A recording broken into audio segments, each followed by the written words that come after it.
Good evening, and welcome to True Doug Man Encounters. I'm your host, Marvin Allen.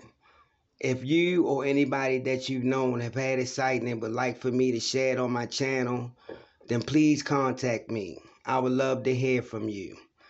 Don't forget to like, comment, and share. Like, comment, and subscribe. As you all know, I told y'all I will be uploading new encounters on my YouTube channel because I have a lot that eyewitness have sent me in. So that's something I'm going to do.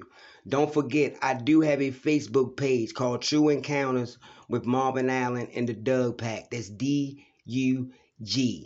As you all know, you wanted it, you're going to get it this week. The next episode of Ty J.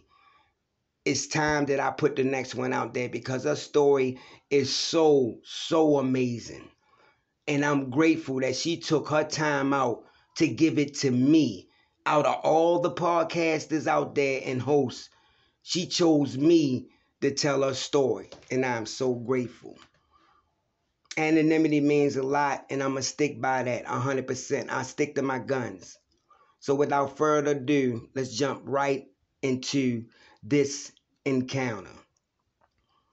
Now, this encounter right here was a strange encounter I had years ago in Georgia.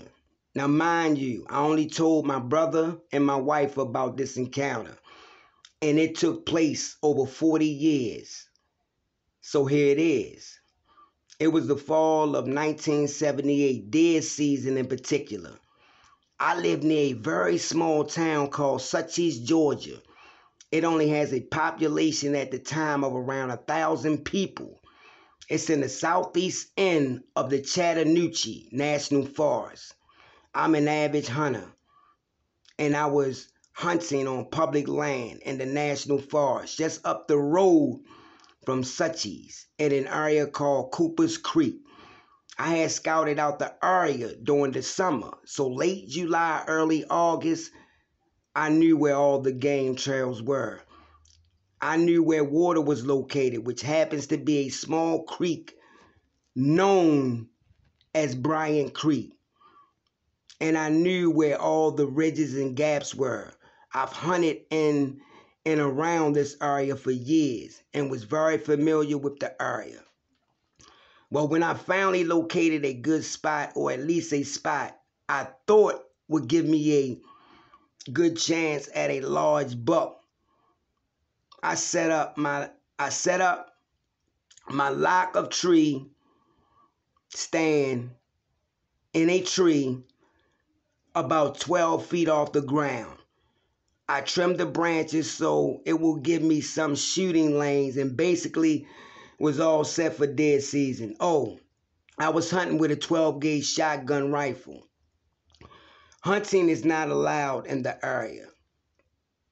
So now, fast forward to early November. I had been hunting out of my tree stand about 6 times. By the time this particular hunt happened, it was late afternoon, around 4:15 p.m. I wanted to get there, earlier, but work held me up. So after leaving work one afternoon, I had to tell my wife that I would not be home until around 8:30 p.m. or even later if I bagged something. I parked my truck at the trailhead and started hiking onto the woods to find my tree stand. The walk would take about 15 to 20 minutes. You don't want to walk pretty quickly, but not run either. You don't want to make too much noise moving through the woods. You don't want to spook any of the wildlife. As I was walking to my stand, the first thing I noticed was how quiet it was. I mean, it was dead quiet. You couldn't hear nothing. You couldn't hear no birds chirping, singing, no insects. I mean, nothing. And only a slight breeze. I thought it was a bit strange, but continued on my way to my deer stand. I finally arrived and climbed up and settled in. Once I was comfortable, I jacked a round into the chamber, put the safety on my shotgun, and began surveying the surroundings, looking for anything out of place, because sometimes deer would bed down during the day and you could see their antlers above the tall grass or underbrush. As I was doing this, I began to have this ominous feeling that someone or something was watching me. I don't really know how to explain it other than that. This deep feeling, I mean deep within me, deep within my core, in my gut, something wasn't right. Well, I tried to ignore it for a while, telling myself, stop being such a coward. There's nothing out here but you, some deer, hopefully, some squirrels, skunks, and other little critters.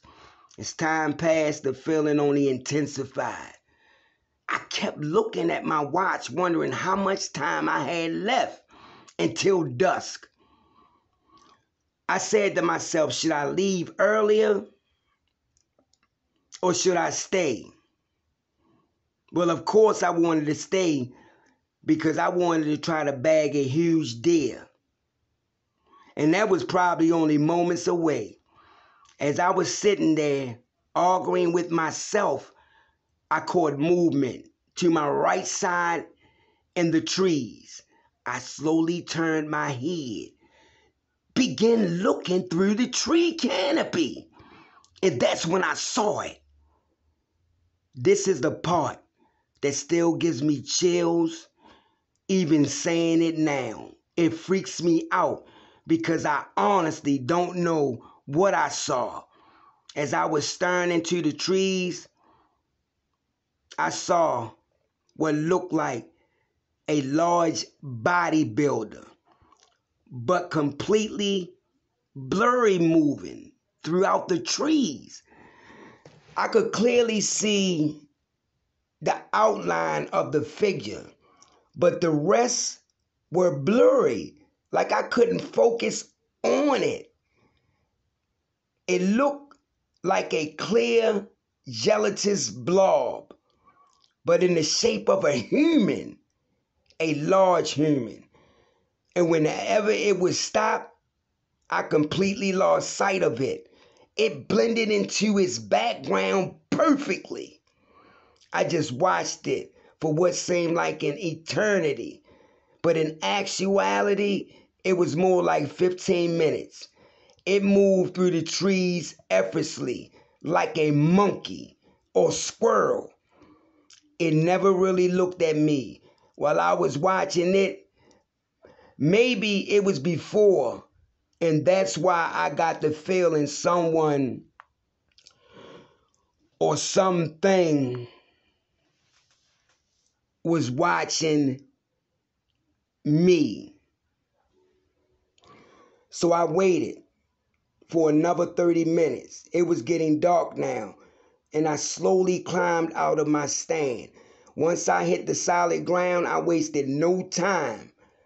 I sprinted all the way back to my truck. I jumped into the cab of my trusty Ford. I jumped into the cab of my trusty Ford pickup truck, and my lungs were on fire. That was the fastest I ran since basic training back in 1967. I just sat there in my truck and tried to regain my breath. I drove home and said nothing to my wife or anyone else for a few weeks. As time passed, I tried to convince myself that I imagined it all, that I dozed off in the stand and had some sort of dream. But I couldn't get the idea of that thing out of my head. So I broke down and told my wife over dinner, overnight.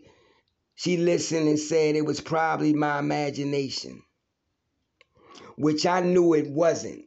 I knew it wasn't my imagination. I knew I saw something that day when I was in my tree stand. I knew it. What it was, I really don't know. But if you ask me, it was some type of predator being. That's what I think it was. That's my story. So I'm going to stop and get ready for one more encounter. Hope y'all enjoy it.